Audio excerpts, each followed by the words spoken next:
Good evening, gospel revolutionaries around this whole world. This is Michael Wilborn Williams coming to you, yes, indeed, from the revamped Room of Rooms, as we have come to call it affectionately. A little bit of changes going on, but they were necessary, and I've really enjoyed them. I have more of an actual dining room now, and an office space, which I'll show you around it someday. Anyway, we are having a revolution inside of a revolution inside of a revolution. And this has been such a powerful thing to experience and to be a part of. Now, let me tell you, there's other people that say they got a revolution church or revolution this and that and the other. But remember, the gospel revolution, if anybody were to challenge it by legal rights, as far as getting a patent or on the name, or the name is escaping me right now.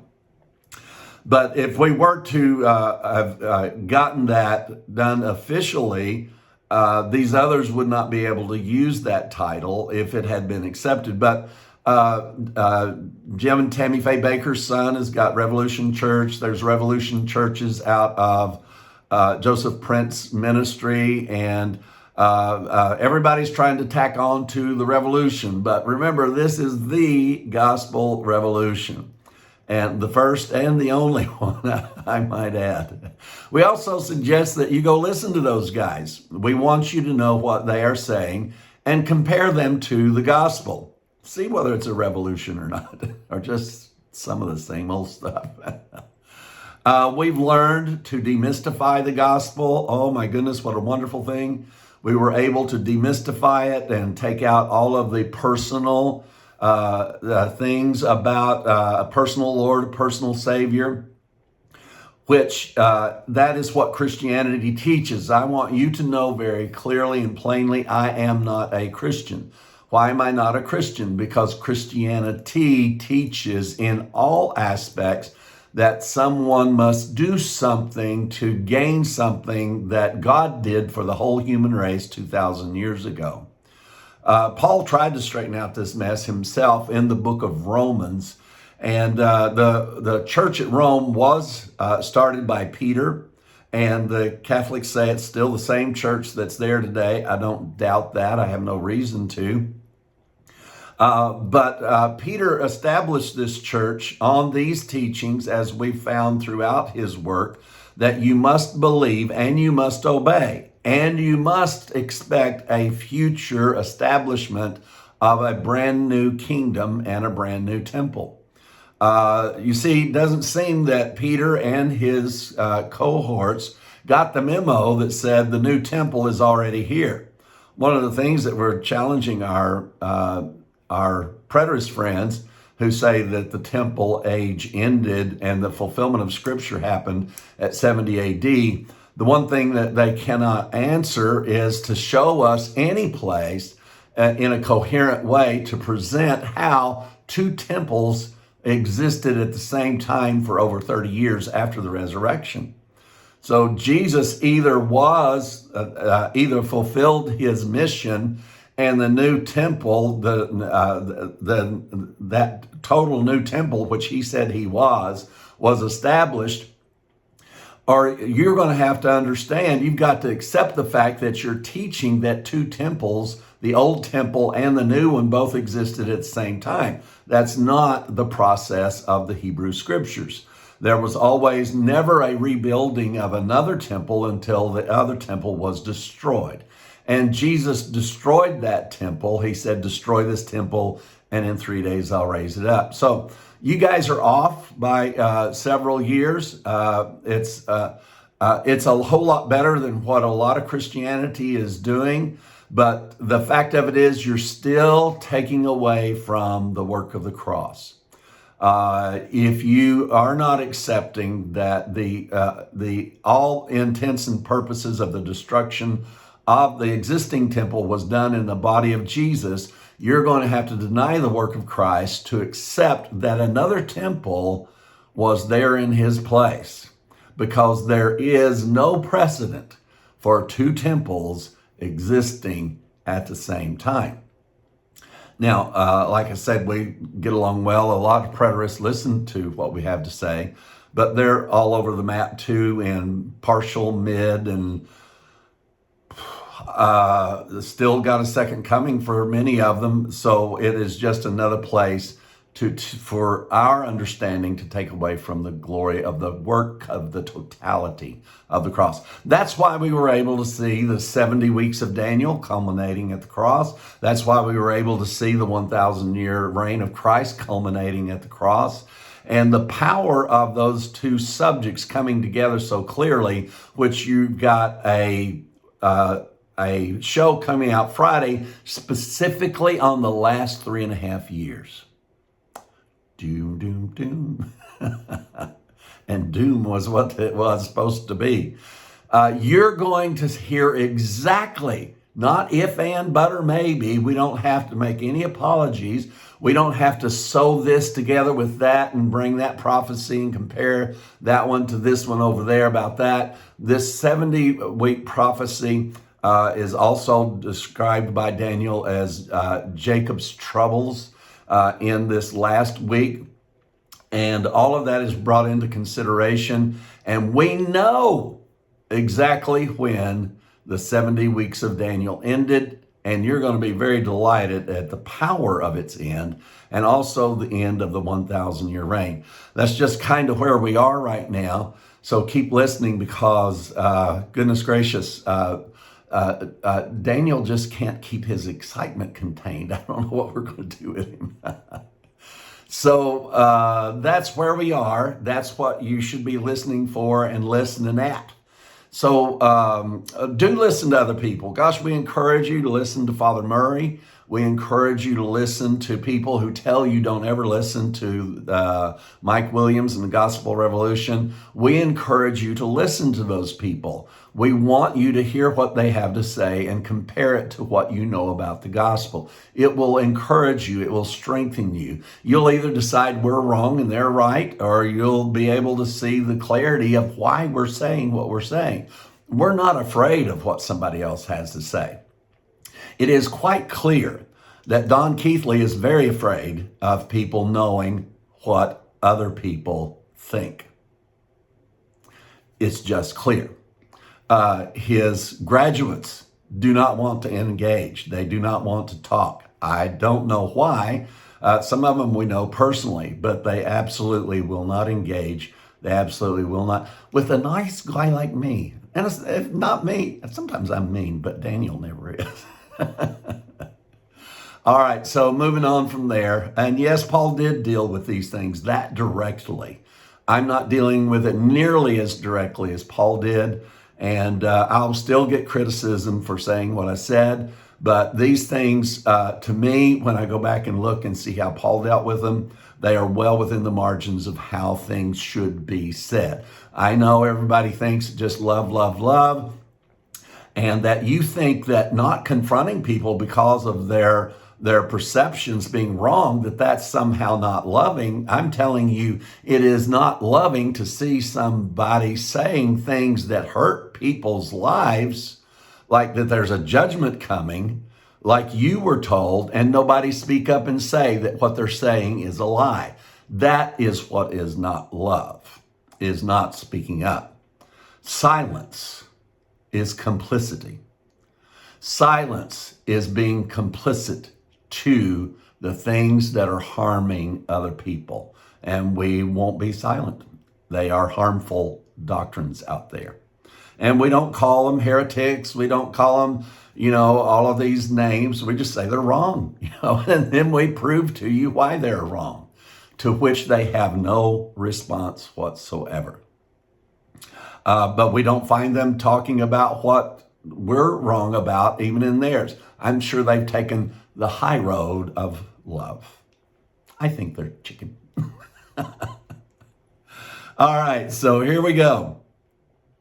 The last thing that I want to talk to you about is our pledge drive. Please don't turn this off because I've got a story I want to tell you about Don Bartlett. And this has been on my mind for the last few weeks.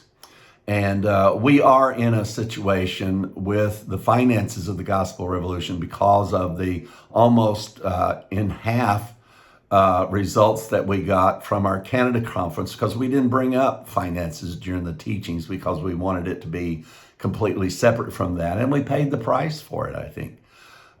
People weren't reminded, so they simply did not remember to do what they normally do. To those of you that did, we thank you. But because of that, and because of our monthly contributions having drifted downward, because in many cases it's because we've had people in the Gospel Revolution who've gotten older and have passed away. And we are reaching many more people, but somehow that, because of our not talking about finances a lot, it seems to escape people the need that there is there. We're at a point that that need is here. And here I'm going to tell you just the very basic understanding. There's been about 3 times that I have had investments and things that I was trying to have for my family to be able to save for the future. And in the history of this Gospel Revolution, I've had to surrender those. I've had to cash those in. I've had to sell those stocks. I had to sell that investment to finance the Gospel Revolution, which I was very glad to do. I'm not the only one who's gone to extremes to do that. I want to tell you about Don Bartlett. This has never been told, and it is a very moving thing for me. And just in case you're wondering, are there people out there that think this gospel is so powerful that they would give their last? And there are, and at least I know there was. And the one that I'm speaking of right now in this context is Don Beresford Bartlett. He has more names in there, but Allen's in there also. Donald Beresford Allen Bartlett. Most of, all of you that have been around any time, or if you've listened to anything, you know the value. And we get Don's language in our value for value. When Don got sick, as many of you know, that he and his wife both got sick at the same time. And I was still in communication with him, along with he and Barry Laney. And I wouldn't be telling you this if Barry Laney was not able to substantiate every word of what I'm about to tell you. So Don called me, and I think Barry was actually in the room at the time. If he wasn't, he was made aware of this. And Don told me that he had $5,000 left to his name. At the time, he was concerned that because of medical bills and things like that, that would be tapped into and taken, and that it wouldn't be there to use in the way that he felt was that he would have needed for himself. And so he told me, he asked me if I would receive a donation of $5,000. Now, we didn't pay Don. Don volunteered. We paid him occasionally what we could, but nothing near what he deserved or what Daniel deserves or any of the people that have put work into this. So I agreed to take the $5,000 into the ministry. And he told me, but I wish I could tell you the 5 years it took me to win Don Bartlett's trust. This man didn't trust anybody. But I won that trust. And one of the last things that he said to people was, if you want to know about the integrity of Mike Williams and his word, He said, not only has he always done everything he told me he would do, but he's always done more than he said he would. So I accept that. And that is a true statement about my character. I always do what I say I'm going to do. And if I don't, I will do more than what I said. So, and that's what I've done in this support of this gospel revolution. We needed the funds, so I sold whatever we needed to sell.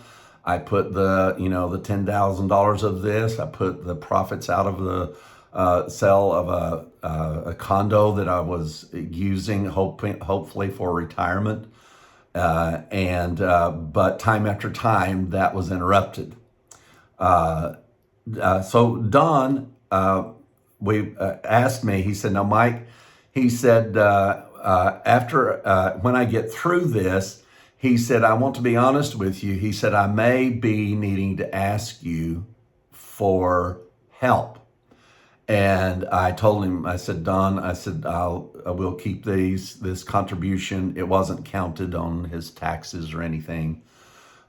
He just wanted it there because he was concerned that the collectors would go into the account and take the $5,000. So the $5,000 was deposited into the ministry. And I kept it separate, told Hazel to make sure that it was not touched. And Don's condition, of course, grew much worse. And Barry Laney was there communicating and helping me communicate with Don. And then that conversation, though, was confirmed by Barry. And I asked Don, I said, this is what you want to do. And Barry was there and affirmed that indeed, he let me know that Don knew what he was doing and that's what he wanted to do. So Don got to the point, though, to where that he realized he was not going to survive. And so I had to ask him, Don, what do you want me to do? I have this $5,000 and I need to know from you what you want me to do with this money. And Barry, again, can confirm this. And Don wanted to take the last $5,000 that he had in his possession in this life and leave it in the ministry. That $5,000 stayed there, and it has been used to pay bills just like any other donation has been. When I speak to people about contributing to this effort, there are some of you that I'm not talking to you because you've done all you can do. And I really, really appreciate that. I know I've done all I can do, except now I can do more. I have a CD that I put away for $10,000, and my only concern is that it doesn't mature until I think it's June or July, and my intention is to sell that and to make that contribution into the ministry. Regardless, one way or the other, I've already decided what I'm going to do, but it's just foolish to pull something out of a certificate of deposit and not only lose the money that would come from it, but also take the penalties that are attached to that. You can't move money around like that without it being penalized. I thought it was, for our family out there, it was only fair that I share with you where we are. And I wanted you to know one more thing about Don Bartlett. And so I tell you that story to make sure that you understand asking for funds is the hardest thing I have ever done. Didn't used to be hard. I used to be able to get up and use this verse and twist this arm and promise you this and that and everything else. But I can't do it anymore. And now even letting people know that we are falling behind, that's a very difficult thing for me. Especially knowing that I have funds that I can use. It's just not at my disposal right now. And that's what I am going to do. I'm not holding that $10,000 out to you hostage to your contribution. I'm telling you that when that does come due in the middle of next year, it is going into the gospel revolution, going into the ministry.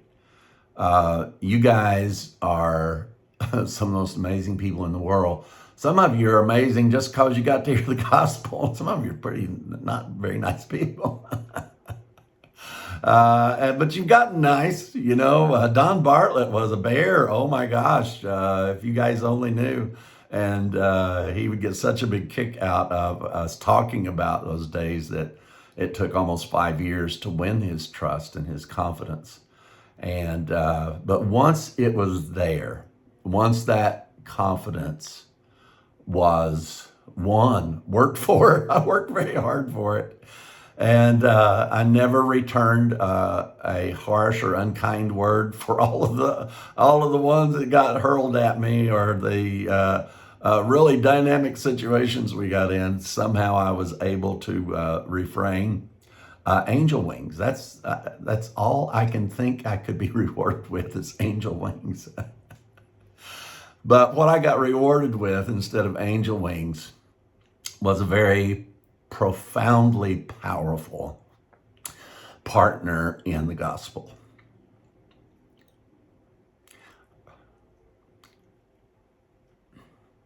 And I miss him.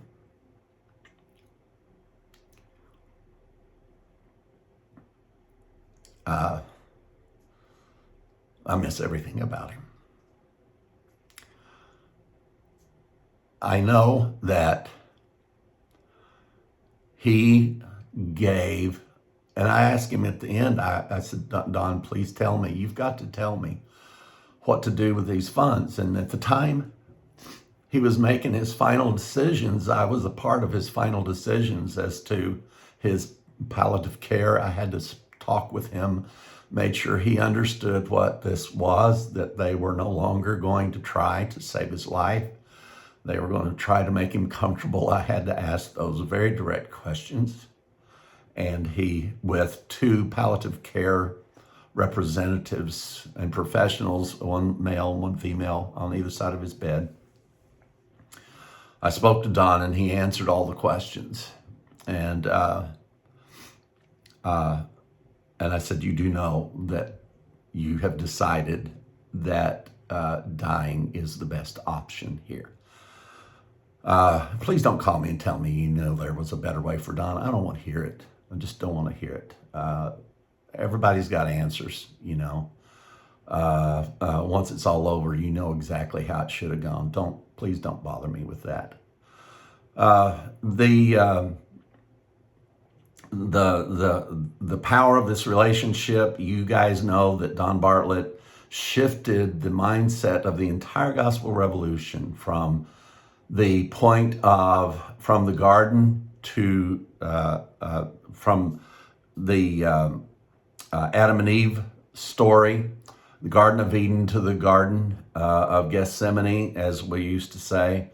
And Don expanded that story for me and thusly for the rest of the world, expanded that to before the foundation of the world, all the way to the cross, with his profound statement, there was no plan B. And when we're teaching you the 70th week of Daniel, or 70 weeks of Daniel and the 1,000-year reign, there is no plan B. Christ was the ultimate plan. And anyone who's teaching in an amillennial, premillennial, postmillennial, future tribulation, they are liars. And they have caused the world great pain and caused people to be subjected to horrific people. And that's time that end. Anyway, Uh, I also want to let you know that we've been telling you that Jeff Robertson was calling you, but Jeff Robertson isn't going to be calling you because Jeff has taken a job that is requiring some 12 to 14 hours a day. He told me, Mike, I just don't have time to do it. I don't know that it's not that I don't have the time to do it.